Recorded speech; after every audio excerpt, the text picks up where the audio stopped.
toi, mais pourvu qu'un jour nos dilemmes se comprennent et sauf qui est. Et salut tout le monde, c'est Dorian et on se retrouve aujourd'hui pour une toute nouvelle vidéo sur Dorian Talk. On va répondre à toutes les questions que vous m'avez posées directement sur Twitter. J'ai mis aussi le lien, je crois, sur YouTube. Et voilà, donc quand vous avez des questions à me poser, n'hésitez pas.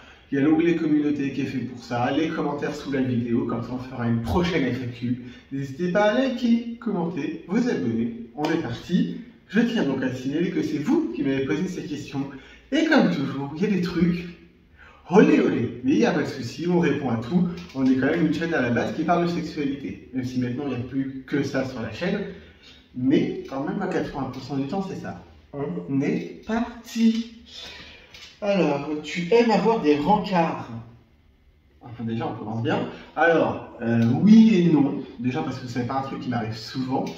Parce que je suis toujours pas très sociable hein, comme garçon, ça vous le savez bien.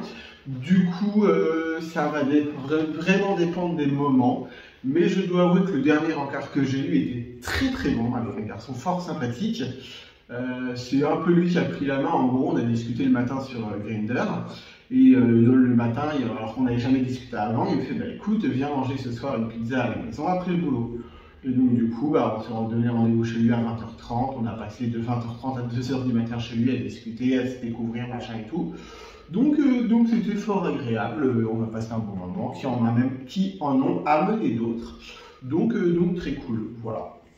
Dernier lieu insolite dans lequel tu as fait du sexe. Le dernier, alors c'était pareil, il y a un moment, j'aurais tendance à dire que c'est les chiottes de ma salle de sport. Parce qu'en fait, en dehors de chez moi, je vais que à la salle de sport et je rentre, quoi. Je fais des fois les courses, mais bon, voilà, quoi. Donc j'irai chiottes de ma salle de sport.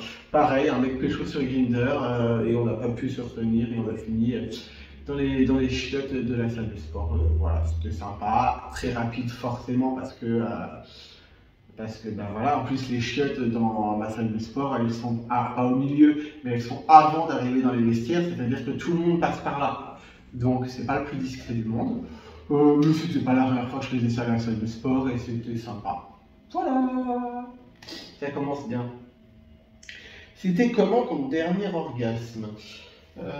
Donc encore une fois, je fais une différence entre l'éjaculation et l'orgasme, et je pense que mon dernier orgasme, ben en fait je me le suis auto-donné. Je m'explique. Je me suis acheté un jouet, d'ailleurs anecdote, un jeudi week-end, un dimanche où j'étais très chaud. Je finis par craquer et m'acheter un jouet. Alors j'en avais déjà parlé, ça faisait longtemps que je voulais. Et donc j'ai fini par craquer, sauf que j'ai été beaucoup trop généreux, c'est-à-dire que ce jour-là j'avais un peu la dalle, et donc j'ai commandé de mémoire un truc qui fait 25 par 7. Je vous rappelle que j'ai pas trop d'expérience en termes de sodo et en tant que passif. J'ai acheté ce truc-là pour justement expérimenter mon côté passif. Donc en gros, je rentre seulement ça dedans, et encore, bien préparé et avec du poppers. Alors ça c'est de la cocaïne, mais là c'est du poppers. Touchez pas à la drogue. Donc du coup, je me sers de ça en gros dessus, mais c'est vrai que ça me fait jouir et que c'est plutôt bien. Et que du coup, bah, si justement un jour j'ai un partenaire avec qui je serai amené à être passif, ça sera plus pratique parce que j'aurai découvert ce plaisir-là et cette façon de faire par moi-même avec ce jeu-là, donc très pratique. Et donc mon dernier orgasme c'était ça, parce que bah, comme je fais plus tellement de plans, mon dernier orgasme m'a été donné par mon jouet, par moi-même du coup. Dites-moi vous, si vous utilisez des sextoys, ce que vous utilisez, voilà, dites-moi un peu si c'est quelque chose que vous avez l'habitude de faire. Moi c'est voilà, c'est vraiment je démarre cette activité-là. Voilà. Et en parlant d'activité, tes différents boulots avant YouTube. Alors, déjà ça fait plaisir, et parce qu'il n'y a pas que des questions de cul, donc ça c'est rigolo parce que bah, ça permet d'aller dans tous les sens et d'avoir une vidéo un peu what the fuck. On parle de se rentrer un sextoy dans le fiac, et là maintenant on va parler de travail. J'ai commencé à travailler à l'âge de 15 ans. En fait, j'ai fait un CAP cuisine, donc pré-apprentissage et 2 ans d'apprentissage en restauration. Donc j'ai fait plusieurs restos, du semi-gastro à la chaîne de fast-food. À l'époque, c'était Crocodile, c'était une chaîne qui était très implantée dans le nord de la France, alors que moi, bah, du coup, j'étais dans le sud à l'époque. Mais bon, bref. Donc j'ai commencé par la restauration. Je suis rentré en grande distribution chez Leclerc. Après, qu'est-ce que j'ai fait d'autre? J'ai travaillé pour Orange. Donc ça, c'était super cool. Après Orange, j'ai été barman dans le milieu gay. Donc c'était original, assez drôle. Heureusement, c'était pendant la période pré-Covid. Donc il y avait déjà les premières mesures pour le anti-Covid. Donc moi, comme c'était un bar, mais qui avait une partie sexe, j'ai pas trop connu ça parce que ça aurait été terriblement. J'étais pas prêt à l'époque pour faire ce genre de boulot.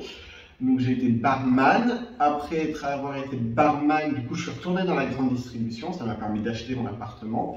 Et maintenant, je fais des vidéos sur YouTube. Voilà. Un peu parcours éclectique, un peu parcours éclaté. Je ne sais toujours pas ce que je vais faire exactement de ma vie professionnelle en dehors de YouTube, parce qu'il va me falloir un autre métier à côté quand même à un moment. Mais pour l'instant, voilà un peu. Dites-moi un peu vous aussi, quels sont vos parcours professionnels et ce que vous faites comme boulot actuellement. Ça m'intéresse. Voilà. Alors, la partie de ton corps que tu préfères. J'en ai aucune idée. Alors encore une fois, je suis un ancien anorexique, donc j'ai un rapport à mon corps qui est compliqué. Alors je ne sais pas si c'est celle que je préfère, mais disons que je reçois pas mal de compliments dessus. Donc je vais avoir tendance à répondre mon fessier. Ouais, on va dire mon fessier, parce qu'après j'ai des bras un peu corrects, mais c'est pas extraordinaire. J'ai pas de muscles au niveau du dos. Mes jambes, c'est pas ouf non plus. On va dire les fessiers parce que c'est ce qu'on me complimente le plus, entre guillemets. Donc, ouais, on va dire les fessiers, mais à titre perso, j'ai pas de partie du corps préférée. Voilà. Ce que tu regardes en premier chez un mec, je dirais son sourire. Disons que, parce qu'un sourire, ça t'enjolive. Ça rend joli sur un visage, quoi. Du coup, j'aurais tendance à dire que le sourire, parce qu'après, j'ai pas le profil type de mec que j'aime bien, même si je dois avouer que j'aime bien les mecs poilus quand même, par rapport au fait que je ne le suis pas du tout, moi. Donc, du coup, j'aurais tendance à dire le sourire. Un mec qui a un sourire, ça dégage tout de suite un truc vachement solaire, vachement joyeux, forcément jovial. Donc ouais, j'aurais tendance à dire son sourire. Ouais, ça me paraît pas mal.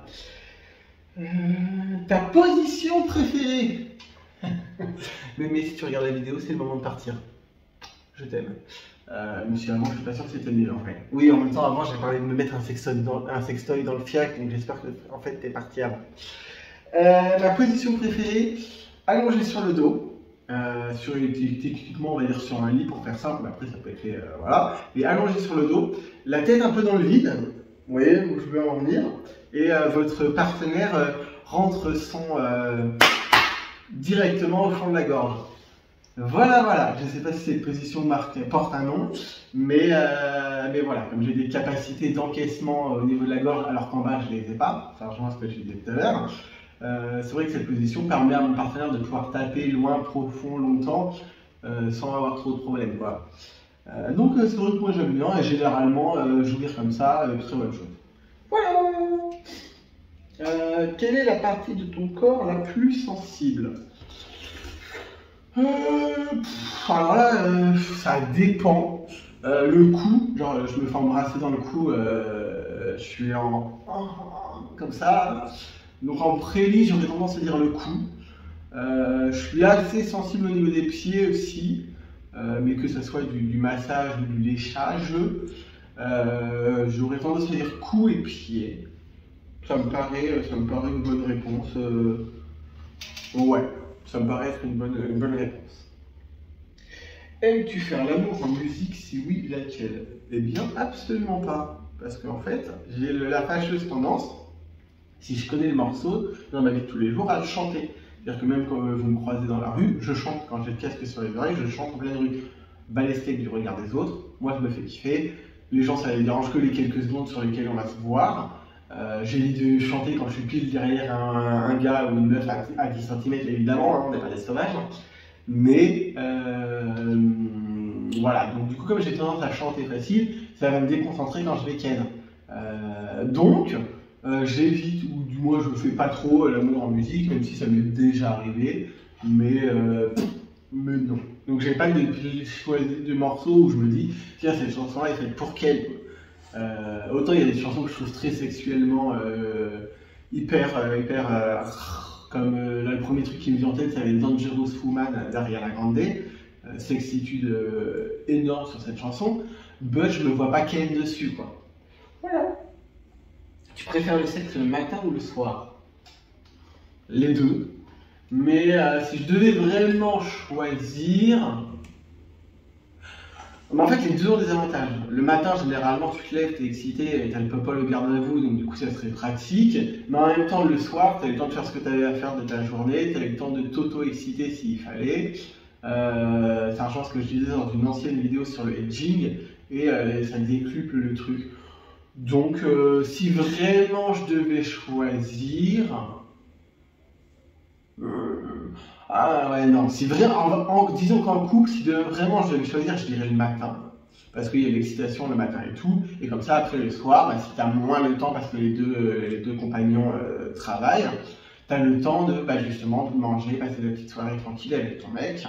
Donc je dirais peut-être en couple le matin, même si l'excitation le soir est plutôt bonne, mais d'un point de vue pratique, ce qui est du coup pas du tout beau, hein, ou féerique si vous voulez, mais d'un point de vue de la vie de tous les jours, peut-être mieux le matin. Voilà. Après, dans un monde idéal, le matin et le soir, c'est parfait. Hein. Voilà. T'es plutôt douche ou bain? Clairement douche. Le bain, moi, déjà, je suis un peu hyperactif. Donc déjà, le fait d'être dans un bain pendant X temps à rien foutre, non, je me fais chier, même avec un bouquin ou une série.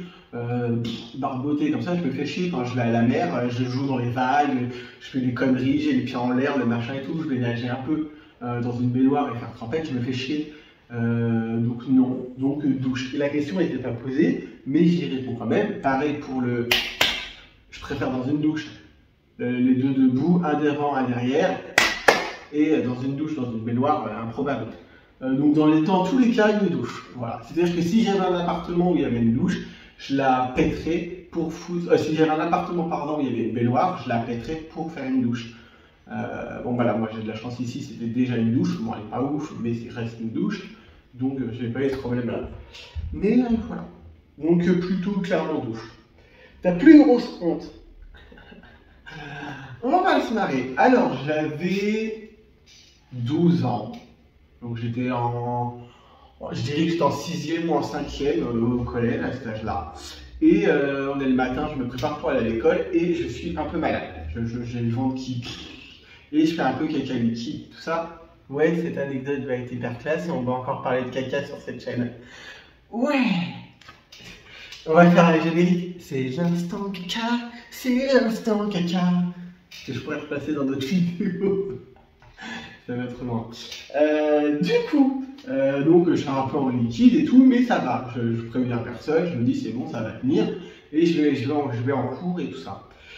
J'attends le bus, on prend le bus, et en gros le matin, entre le moment où on attend le bus et le moment où j'arrivais au collège, il se passait une bonne heure. Malgré le fait qu'en vrai le collège sera à côté, mais bref, il se passe une bonne heure. Arrivé à 45 minutes, je suis pris d'un mal de ventre et je ne tiens plus. C'est-à-dire que je suis accroupi. Donc, devant le siège, je suis assis et derrière le siège, je suis accroupi, j'ai mal au ventre, je ne tiens plus. Je fais arrêter. Alors, moi, mes potes me disent, vas-y, on est bientôt arrivé, dans 10 minutes, on est au collège, machin et tout, mais moi, je ne peux plus me retenir. Je fais arrêter le chauffeur, je ne sais plus si c'est mon collègue, même mon pote de l'époque, ou moi qui hurle parce qu'il faut qu'on s'arrête, mais en gros, on fait arrêter le bus sur une grande route, en plus, genre, c'est la grande route principale de ma campagne. Donc sur la grande route, on s'arrête sur le côté, je cours à l'arrière du bus et je me vide. Je fais le tour à l'avant en mettant mon pantalon pour aller demander du PQ au chauffeur. Je finis tellement, il y en avait partout, je finis par jeter mon caleçon dans le champ. Et je m'essuie comme je peux. Arrivé au collège, je cours jusqu'aux toilettes, je fais récupérer mes affaires par mon collègue. Je cours jusqu'aux toilettes et on rappelle mes parents pour venir me chercher parce qu'en fait, je me vidais, quoi. Voilà. Ce qui fait que pendant longtemps, j'ai été catalogué comme le mec qui a fait caca dans le bus, quoi. Voilà. Et t'avais les gamins à la fenêtre qui regardaient. Alors heureusement, moi je m'étais mis à l'arrière, donc on m'a jamais vu me faire caca, mais horrible, quoi. Voilà. Si vous voulez d'autres anecdotes caca, ça sera pour une prochaine vidéo. C'était l'instant caca. C'était l'instant caca. Ouais. Je suis pas sûr d'assumer ce truc. Hein. Voilà. Âge de ta première fois. T'as que 15 ans. Avec un collègue de travail qui était un peu plus âgé que moi. Il avait 18 ou 19 ans.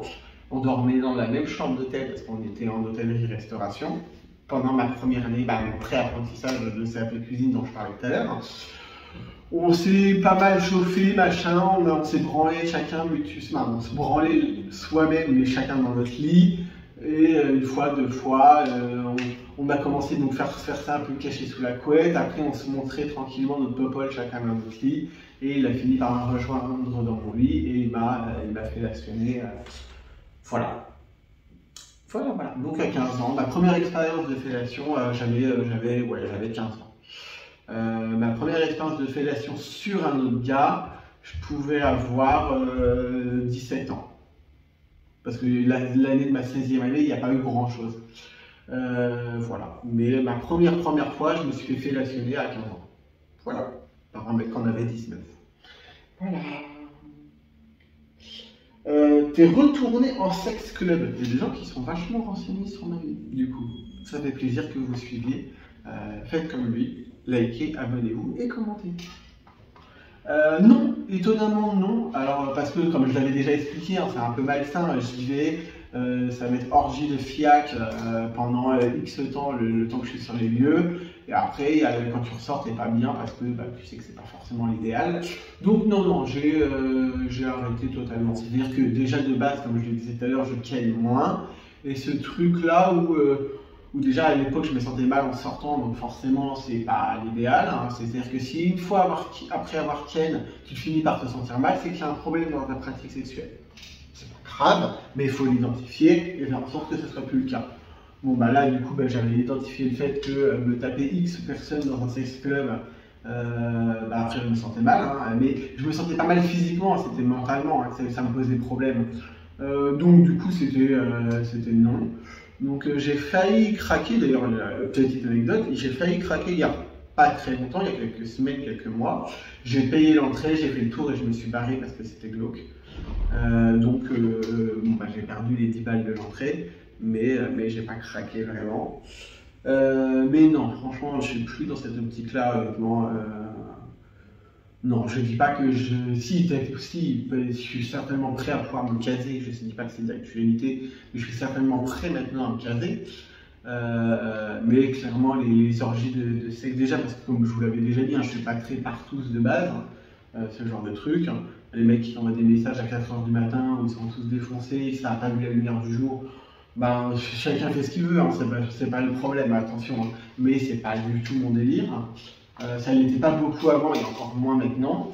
Donc non, j'ai plus vraiment d'intérêt à retourner en sex club. Non, je prends mon plaisir autrement. Je préfère recevoir mon partenaire, échanger un peu avec lui, passer un bon moment, et qu'elle après derrière, voilà. Ça me paraît être un bon truc. Ce que tu préfères manger. Alors là, du coup, la question est sexuelle. Ma première réponse aurait été un gros fiac pour la blague, mais sinon, je bouffe beaucoup de pizza en ce moment et même si j'évite même si j'évite de le faire, ça m'arrive de temps en temps de faire plaisir avec un peu de chocolat. Et ça, vous voyez, vous allez bosser toute la journée, vous avez une grosse journée, une bonne séance de muscu et tout machin.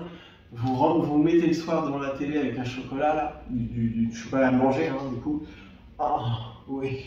Donc, je dirais pizza parce que c'est hyper pratique, ça se fait vite. Et pour vraiment le côté plaisir, un peu de chocolat, ça a de la gueule et on valide le chocolat. Voilà. Le pire surnom que l'on t'ait donné. On va terminer là-dessus du coup. Vous vous souvenez il y a 30 secondes, il y a 3 minutes de l'anecdote sur le caca dans le bus? Ça arrivé en début d'année. Pendant plus de 2 ans, on m'a appelé Chiasman.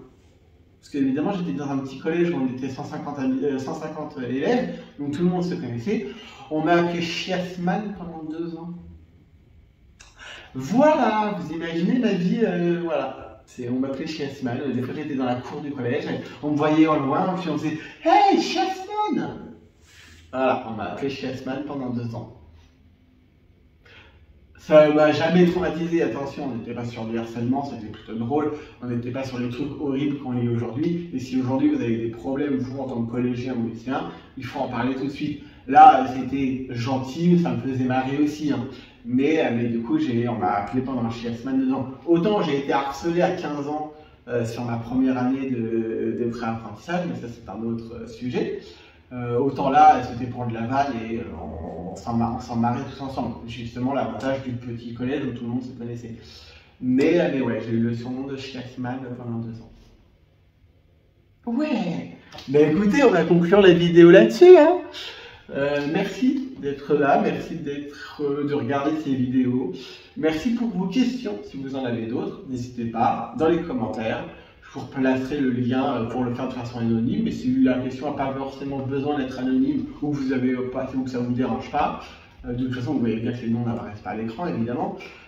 Donc vous pouvez poser aussi la question directement en commentaire et on fera une nouvelle vidéo. Donc je vous invite à liker, vous abonner et commenter. Je vous fais des bisous et je vous dis à bientôt pour une toute nouvelle vidéo. Ciao!